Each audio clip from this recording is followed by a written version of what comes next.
huru-hara di kalangan peserta demonstrasi. Sebelum nak kata bahawa himpunan bersih itu haram, bincang dulu. Apa hukum Islam?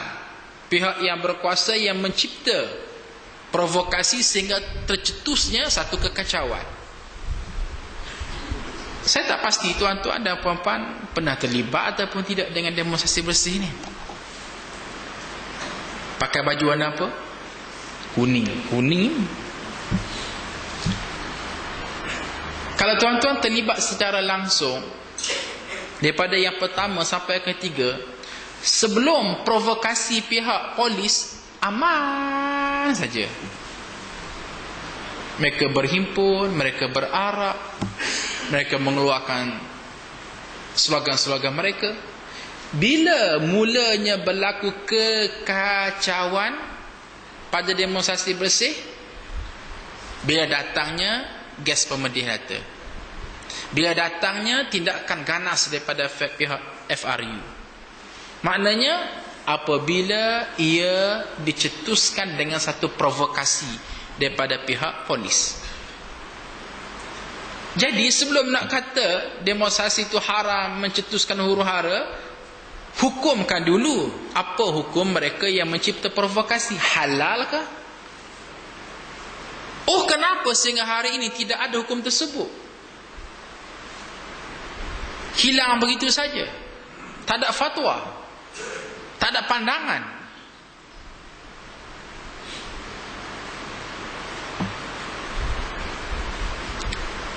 Hello, ni senyap ni kenapa?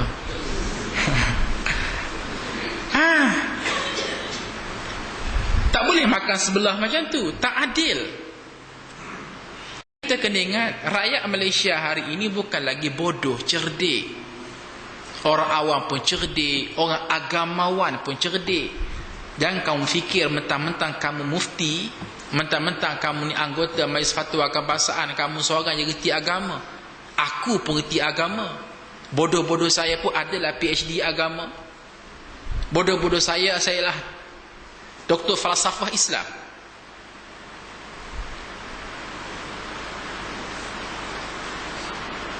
Kalau kita nak berbangga dengan sijil, saya yakin bukan semua mufti di Malaysia ada PhD. Bukan semua mufti di Malaysia ada ahli Majlis Fatwa Kebangsaan, ada kelayakan tersebut. Kalau kita nak berbangga sampai tahap tu, saya nak beri mesej, saya nak sampaikan, bukan kamu seorang saja reti agama, aku pun reti juga. Tapi kita tak melalut sampai tahap itu.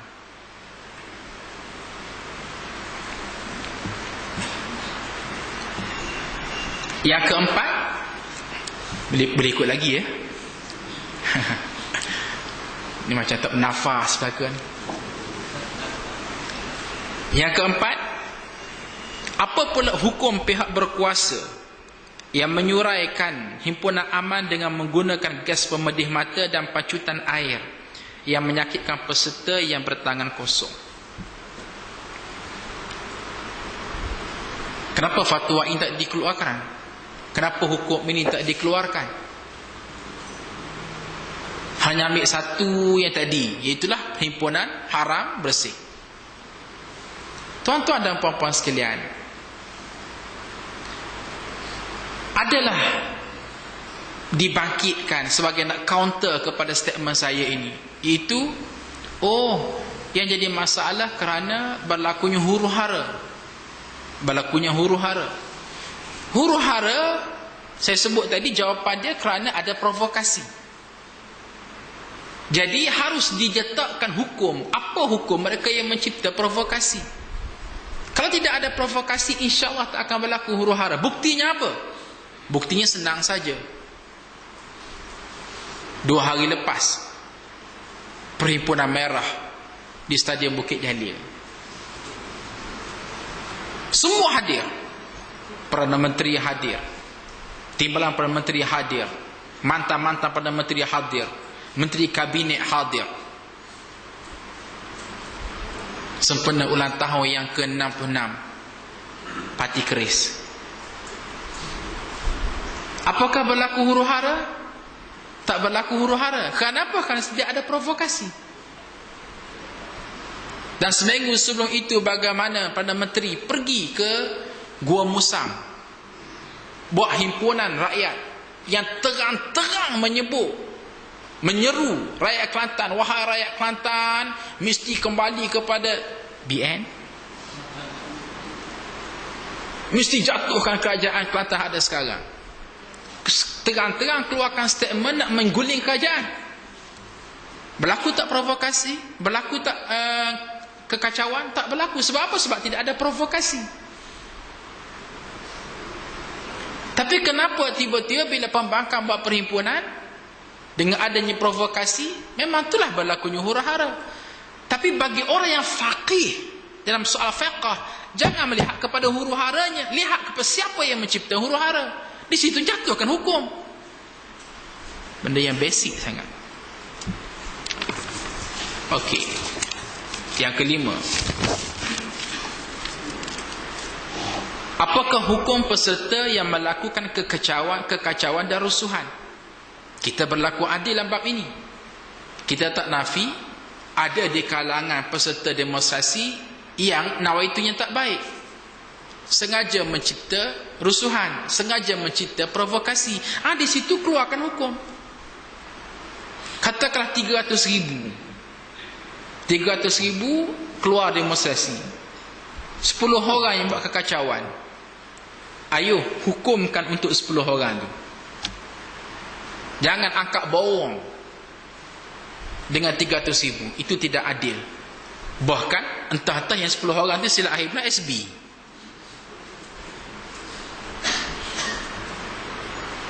Tiba-tiba nak hukumkan keseluruhan 300,000 buat rusuhan, buat kekacauan. Itu hukuman yang tidak bijaksana dan tidak menurut kaedah fiqh yang sebenar. Yang keenam, apakah hukum peserta yang berhimpun secara aman tanpa melakukan sebar rusuhan dan kekacauan? Dengan maksud demonstrasi itu sendiri ada ataupun tidak dalam Islam. Majlis Fatwa Kebangsaan harus menghalusi apa hukum demonstrasi itu sendiri. Kalau bolehlah saya bantu jawapan dia, Islam ni agama yang syarat dengan demonstrasi.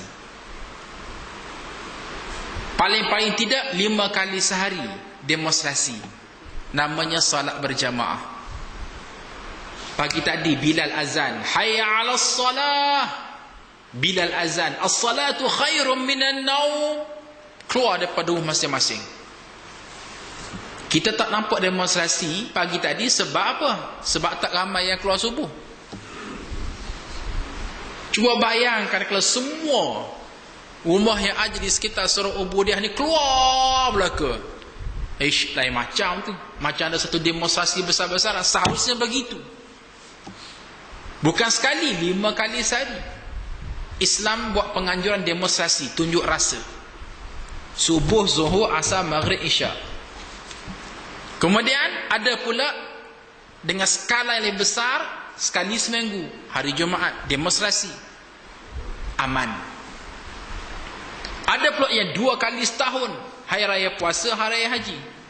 Dan kemuncak kepada manifesto demonstrasi warga Muslim ialah Al-Hajju Arafatun. Menunaikan ibadat haji berhimpun di Arafat. Para ulama haraki memberitahu itu kemuncak demonstrasi orang Islam. Untuk menunjukkan ubudiyah kepada Allah dan untuk menunjukkan bencian mereka kepada syirik. Bahkan kalau tuan-tuan mengkaji falsafah ibadat haji, contoh ya, wukuf di Arafah, demonstrasi. Mabit di Muzdalifah, demonstrasi. Tawaf Baitullahil Haram pun sebahagian daripada demonstrasi. Bahkan bagi mereka yang tawaf, ketika memakai ihram, wajib menanggalkan pakaian di jangan kain ihram tu jangan tutup.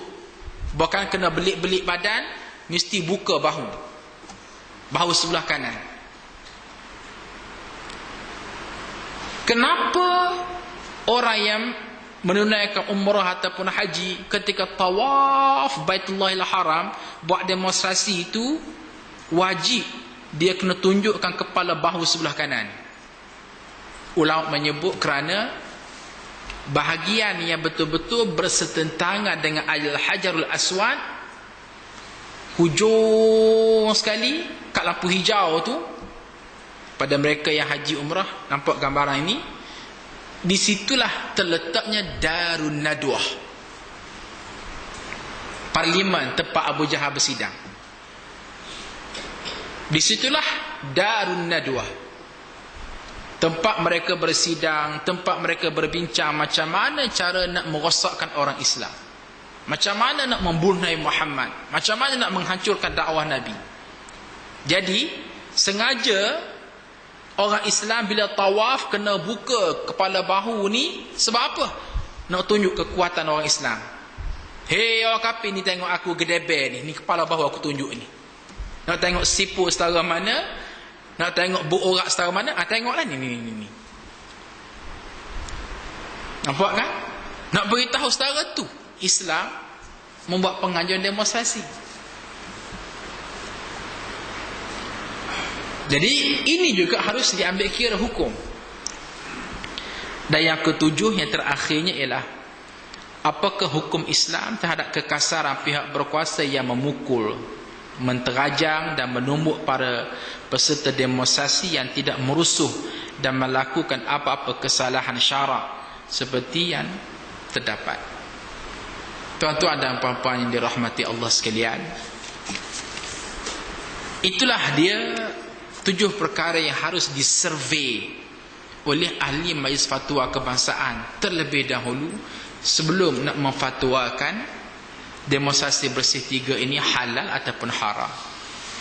Saya secara peribadi, setelah mana saya menggelusuri dan cuba menjawab setiap persoalan demi persoalan pada ke-7 yang saya create ini, maka saya bersetuju dengan pandangan-pandangan yang mengatakan bahawa fatwa yang dikemukakan oleh Majlis Fatwa Kebangsaan tempang. Fatwa yang dikemukakan itu fatwa yang tidak matang, yang separuh masak. Tetapi yang paling saya sedih sekali ialah mereka sendiri melondehkan kewibawaan mereka sendiri.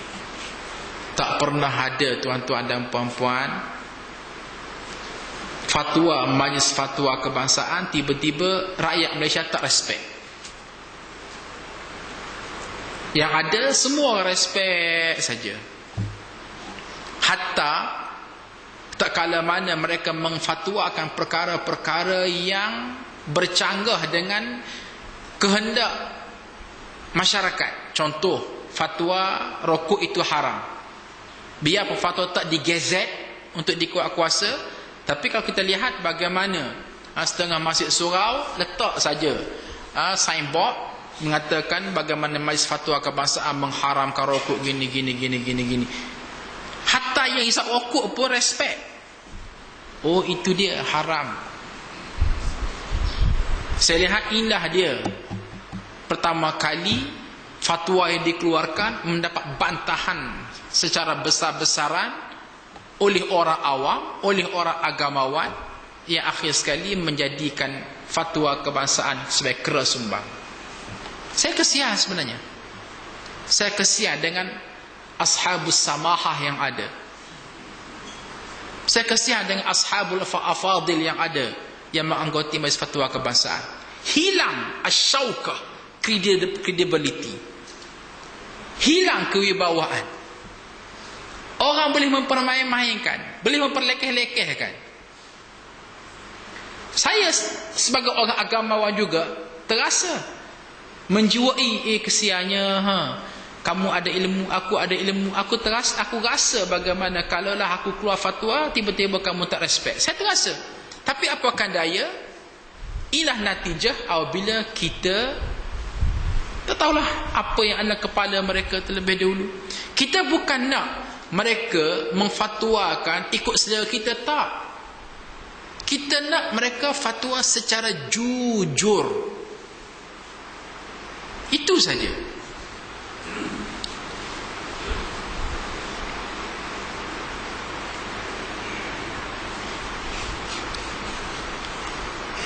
Sekian lintas langsung daripada surah Ubudiyah.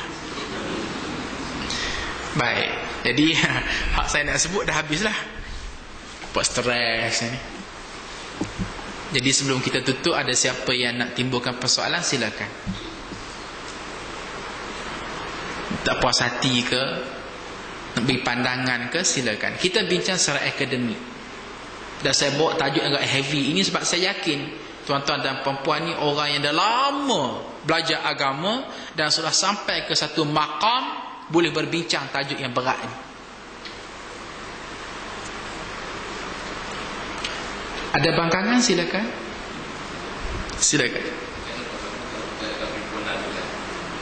Pergaulan antara lelaki dan perempuan dengan non-Muslim dan Muslim boleh diatasi ke macam mana yang lebih nampak pada Islamiknya perhimpunan. Okey. Dalam perhimpunan tersebut, apakah boleh diatasi mukhalatah percampuran lelaki perempuan?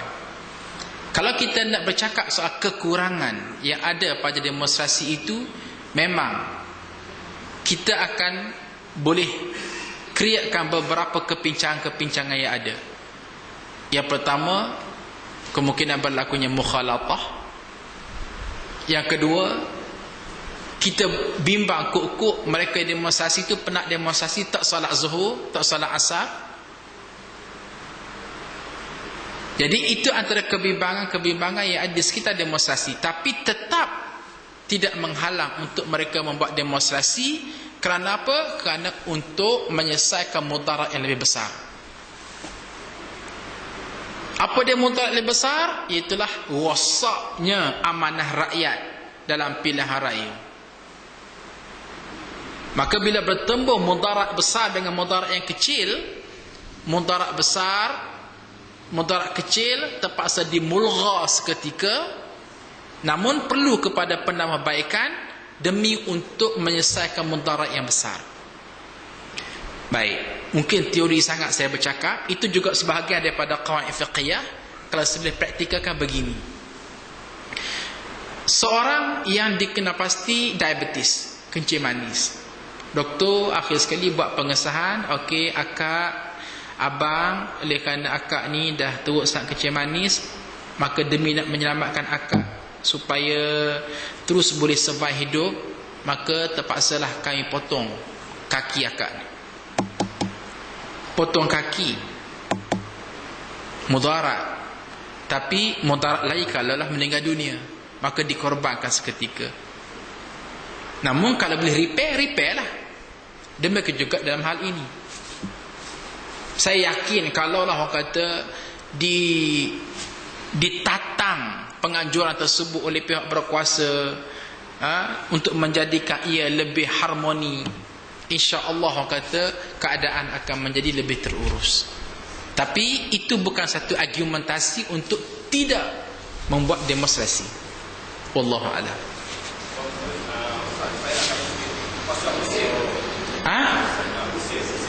Ya, ya.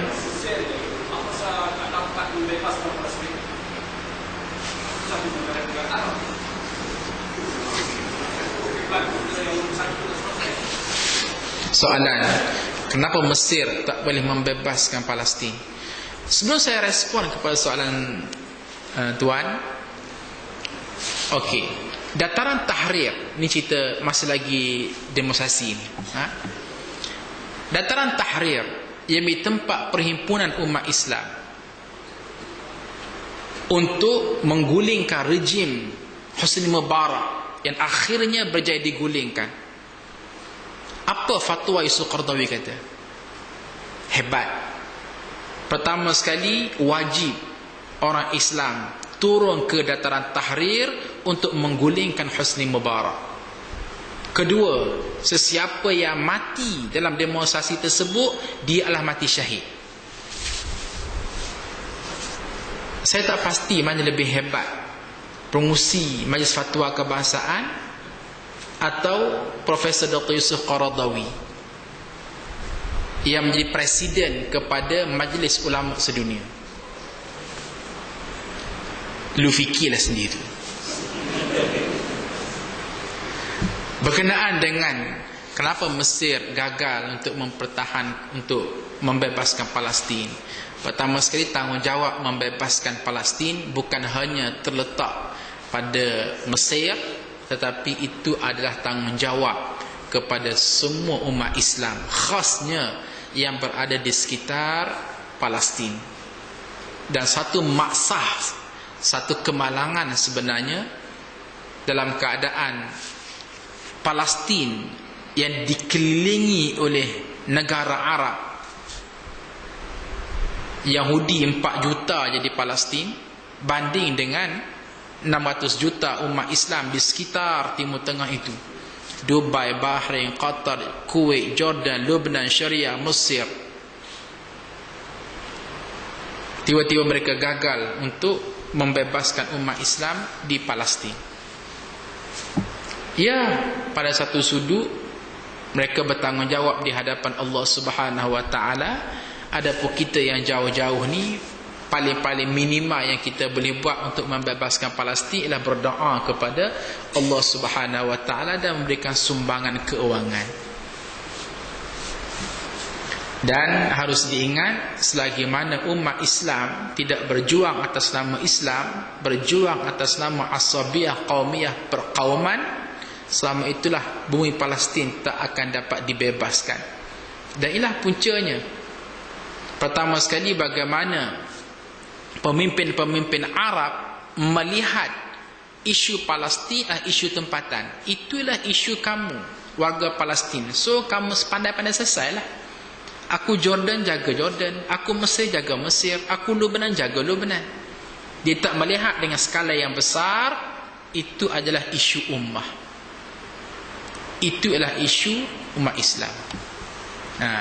Dan kita di Malaysia pun sama. Kenapa juga berlakunya perpecahan, tidak ada perpaduan di kalangan umat Islam, sehingga kita semakin hari semakin lemah?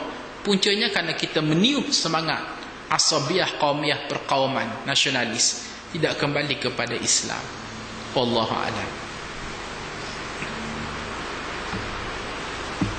Bismillahirrahmanirrahim. Alhamdulillah rabbil alamin. Wassalatu wassalamu ala rasulihil amin wa ala alihi wa ashabi ajma'in. Allahumma ja'alna minat tawabin wa ja'alna minal mutatahhirin wa ja'alna min ibadikas salihin wa syakirin. Wa sallallahu alaihi walhamdulillahi rabbil alamin.